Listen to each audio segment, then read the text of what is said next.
NGT అభ్యంతరాల తర్వాత EAC అని central government expert appraisal committee అని సెంట్రల్ గవర్నమెంట్లో ఎన్వైరన్మెంటల్ ఎక్స్పర్ట్స్ దగ్గర ఎన్వైరన్మెంటల్ కమిటీ మీటింగ్లో ఈఏసీ జరుగుతుంది. ఈఏసీ 3 డేట్స్ నవంబర్ 2024 ఒకసారి సమావేశమైంది. 2 నెలల తర్వాత జనవరి 2025లో మళ్ళీ సమావేశమైంది. మళ్ళీ మూడోసారి ఫిబ్రవరి 27, 2025 సమావేశమైంది. 3 సార్లు మీటింగ్ పెడితే చంద్రబాబు నాయుడు గారు రాష్ట్ర ప్రభుత్వం తరపున కనీసం నోరు మెదపలేదు. దగ్గరుండి రాయలసీమ లిఫ్ట్ను కూని చేశాడు ఈ పెద్ద మనిషి. చంద్రబాబు నాయుడు గారు అసలు ఈ ప్రాజెక్టే వేస్ట్ అన్నట్టుగా తాను మాట్లాడతాడు, తన మనుషుల చేత మాట్లాడిస్తాడు.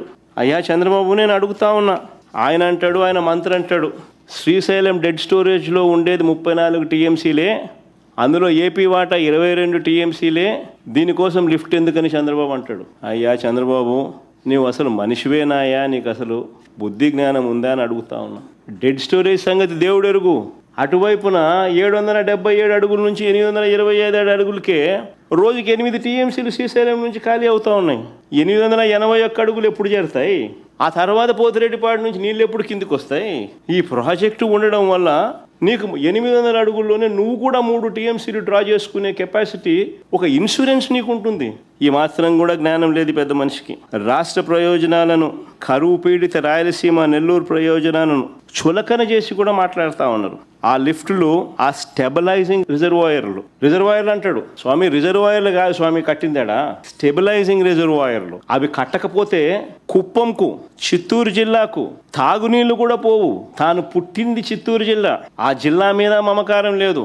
కుప్పం ప్రజలు ఓటు వేసి గెలిపిస్తే ఆ కుప్పం ప్రజల మీద ఆ కృతజ్ఞత కూడా లేదు. హంద్రీ నీవా ద్వారా ఉమ్మడి చిత్తూరు జిల్లా ఎంత దూరం ఉందో తెలుసా? 500 పైబడి కిలోమీటర్లు నీళ్లు ప్రయాణం చేయాలి. పూర్తిగా టేలెండ్లో ఉంటుంది. దీన్ని అధిగమించడం కోసం అని చెప్పి, ఆ చిత్తూరు జిల్లాకు నీళ్ళు ఇవ్వాలని, ఆ కుప్పంకు నీళ్ళు ఇవ్వాలని, దీన్ని అధిగమించడం కోసం అని చెప్పి జిఎన్ఎస్ఎస్ ద్వారా గండికోటకు నీళ్లు వస్తే అక్కడ లిఫ్టులు పెట్టి హెచ్ఎన్ఎస్ఎస్లోకి మరిన్ని నీళ్లు పంపి, తద్వారా చిత్తూరు జిల్లాలోని తంబళ్ళపల్లె, మదనపల్లె, పీలేరు, పుంగనూరు, కుప్పము, చిత్తూరులకే కాకుండా రాయచోటికి నీళ్లు ఇవ్వడానికి ఈ పనులు చేసాం. దాంట్లో భాగంగానే ఈ స్టెబిలైజేషన్ రిజర్వాయర్లు. అసలు వీటి కెపాసిటీ ఎంతో తెలుసా? కాలేటి వాగు కెపాసిటీ కేవలం 1.2 టీఎంసీ. ముదివేడి కెపాసిటీ ఎంతో తెలుసా? కేవలం 2 టీఎంసీలు.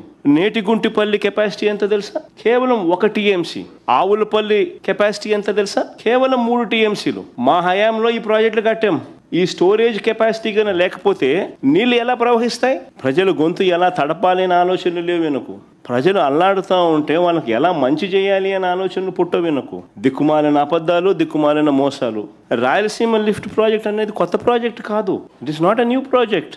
రాయలసీమ, నెల్లూరు, చెన్నైకి తాగునీటి అవసరాలు తీర్చడానికి కరువు పీడిత రాయలసీమ నెల్లూరుకు అదివరకే చేసిన కేటాయింపుల మేరకు ముందే కట్టి ఉన్న రిజర్వాయర్లకు నీటిని సప్లిమెంట్ చేసే లిఫ్ట్ ఇది. కృష్ణానదిలో వరద వచ్చే రోజులు రోజుకు తగ్గిపోతూ ఉన్నాయి. ప్రతి సంవత్సరం తగ్గుతూ ఉన్న పరిస్థితులు 20-30 రోజుల కన్నా ఎక్కువ రాని పరిస్థితి, ఇప్పటికే పడిపోయిన పరిస్థితి. ఇలాంటి నేపథ్యంలో మరోవైపున చూస్తే రోజుకి 8 టీఎంసీలు నీళ్లు శ్రీశైలం నుంచి ఖాళీ అవుతా ఉన్న ఇంకో పరిస్థితి కనిపిస్తూ ఉంది. మరోవైపున లిఫ్ట్లు ఒకవైపున అయితే, రెండో వైపున ఎడాపెడా ఆపరేట్ చేస్తూ ఉన్న పవర్ హౌస్ ఆపరేషన్స్.